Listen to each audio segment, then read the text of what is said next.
集中力を高める方法を3選いきましょう。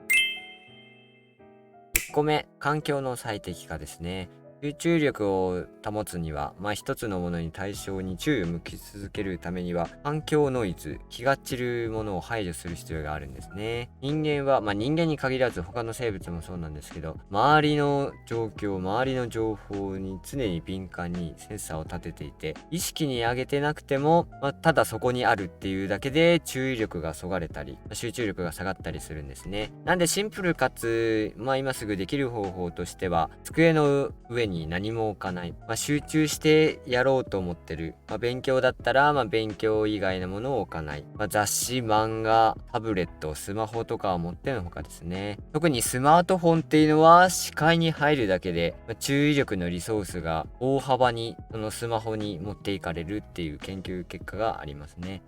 なんで、目の前の作業をしようと思ったら、それ以外を置かない、排除する。これが集中力を上げる1個目ですね。2個目は、前頭前野を鍛えるですね。前頭前野は自制心、感情コントロールとか注意のコントロール、集中力の源というか、司令塔ですね。人間の知性を象徴する機能が詰まっている脳の部位ですね。ざっくり説明すると。なんで前頭前野を鍛えることで、必然的に集中力も上がりやすくなります。前頭前野を鍛えるのでおすすめなのが、前に動画でも紹介した音読ですね。あとは、ワーキングメモリー。何かを作業するとき、頭の中の情報を引っ張り出してきて、あとは目の前の作業の情報を、記憶しながら、その情報を組み立てて作業するんですけど、その機能を鍛えるのに、暗算が、おすすめですね。詳しくは動画を見てほしいんですけど、あとは未知の体験をする。未知の状況、未知の行動、未知のものに対処しようとするときに、前頭前野が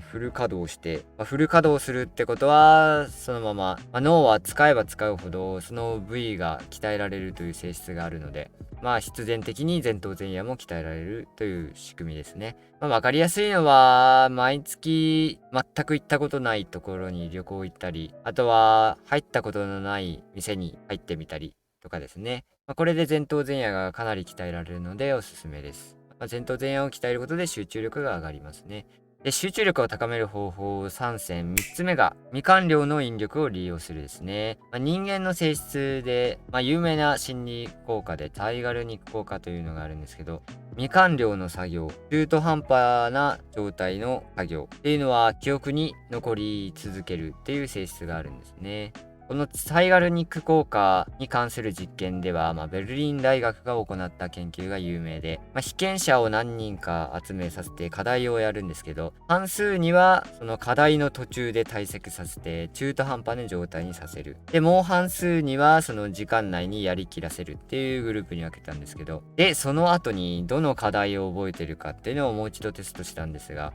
そのやりきったグループよりも中途半端なところで中断させられたグループの方が約2倍ですね。その課題に対する内容を覚えていたっていう実験結果がありますね。いや、面白いですね。アニメとかドラマとか漫画の次回予告というか、続き的になるじゃないですか。あれってすごい中途半端なところで終わってたりするんですよね。続きどうなるんだろう気になるっていうところで終わるから、興味が残り続ける。で、その続きが気になった状態を維持しようとするので、その次、作業を再開するとき、とても集中力の高い状態で始めることができます。なので、勉強の休憩とか、キリがいいところで終わらせるんじゃなくて、すごい中途半端なところで、数学だったらイコールで答え分かってるんだけど、途中で止めるみたいなね。あと答え書くだけなんだが、みたいな、そういうところで止めると、次また再開するときに高い集中力で学習を再開することができます。